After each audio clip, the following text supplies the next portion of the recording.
All right, for the first time, at least that I can remember, the NFL is going to play a wild card game on a streaming platform that you have to pay a subscription fee for, which is Peacock. $5.99 per month to do it. There may be some free trials out there. I've not seen them. But this is where the NFL is headed, right? They are trying to push people to pay outside of platforms of national broadcast TV.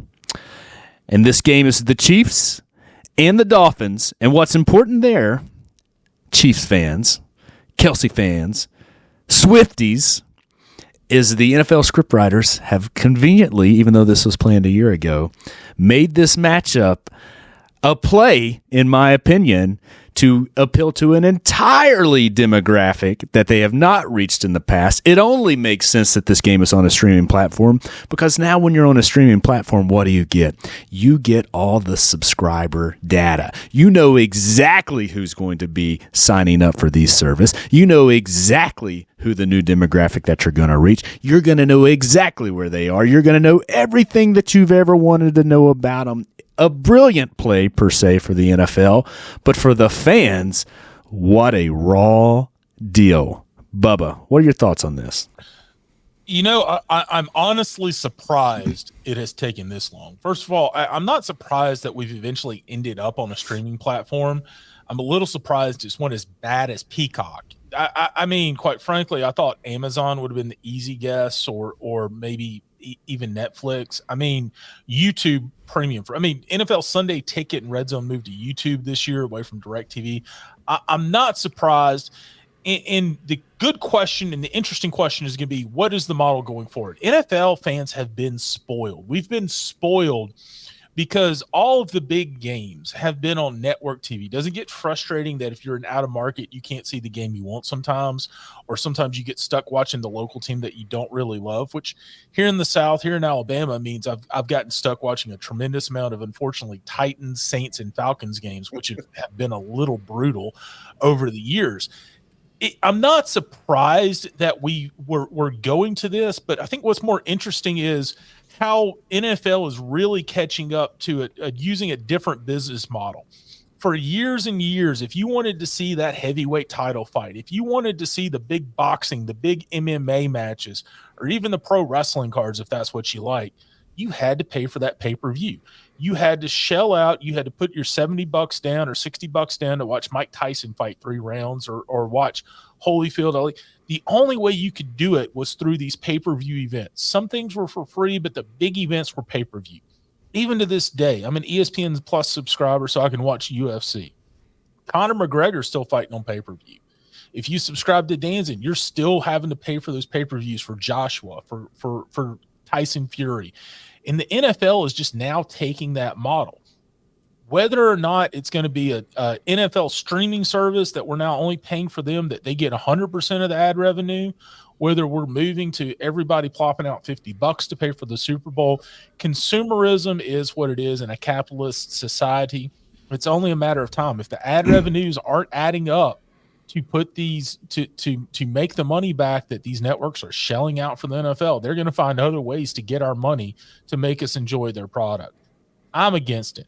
NFL, the football has been successful because it's the people's game. It's the gladiatorial combat that we get to enjoy on network TV for the price of watching their commercials and how slow the game is. If you're putting me on a premium network, if you're putting me on Peacock that I'm paying for, or even Amazon Prime, I deserve no commercials.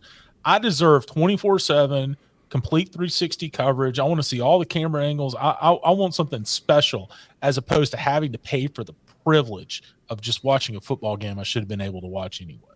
Yeah. JT? Yeah, Amazon Prime took the Thursday night game, and that frustrated me, because when you go to most restaurants, or if you're wanting to go to the bar and watch it, a lot of them don't have it. Prime is very much one of those that was geared towards the consumer, not really towards the business. And so now here we are doing the same thing with Peacock. Like, we've been testing this with Prime and Thursday night games, and it's not going great. Like, the viewership's not there. And now we're taking a playoff game and put it on Peacock. Again, something that's not built for the consumer base, for the business base. It's built for the individual household. I'm a Peacock subscriber. You know, it's gotten out of hand. I was looking the other day. There's up to 200 plus streaming services.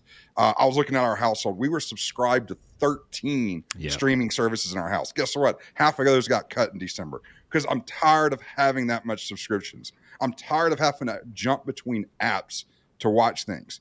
And this is going to be another nail in that coffin of what we're going to see of the streaming services having to go back to combining. We're going to get back to a cable model because we get tired of being nickeled and dimed to death. I shouldn't have to have another app and another screen to watch another game. And so I think this is a bad play. I understand why they're doing this. I know Peacock's owned by one of the network channels. They're saying, hey, we can squeeze this out and maybe we get these subscriptions for a month and maybe half of those stay. It's a money ploy, but it's one that's not good for business. And think about this, a Saturday night game. Think about what the strain this puts on businesses and our sports bars that rely on these games to bring business and bring people together. How are they going to fare in this? It's not fair to that community. I think it's a bad move. It's one that in 2 or 3 months they'll say, hey, we tried, it didn't work. Sorry about that. But the fans are the ones that lose in the interim. Yeah, the fans lose. The NFL wins. The NFL will win in this. This was a business deal that said, hey, just you watch the boost that will come to your streaming service, NBC, with Peacock. Just look what we will bring. And then when you want to negotiate a contract, we hold all the power, which is what's going to happen. There will be another platform service that hosts NFL games. They may move that Sunday primetime game strictly to Peacock. In this day and age, big data wins, and this is a big data move. If I can get you to the platform, I can track you everywhere because you can take it out of the house. You can take it everywhere. YouTube TV allows us that power as well, but because they are essentially, in most cases, getting the rights to restream broadcast television, they don't own the exclusive, intimate consumer data details that pushing somebody to a streaming platform owns. This is what this is totally about. It's not fair to the fans. But there was something said about the Swifties, and I think this has a lot to do with it, even though it just worked out this way. They are going to learn a lot about an entire demographic that they have not been able to reach with this romance that has been going on with Travis Kelce and Taylor Swift. They're going to learn a lot about it from these subs and this data. It'll be interesting to see what that looks like. When this whole romance started, I believe it came out that there was an increase almost 40 to 50% in the female 18 to 49 demographic. It is amazing that one person can carry that kind of weight in an environment that has nothing to do with her.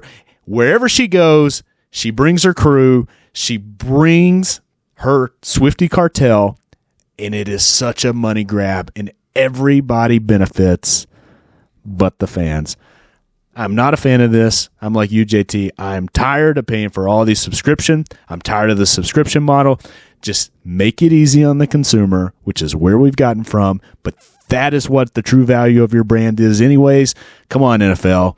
Keep it to the fans.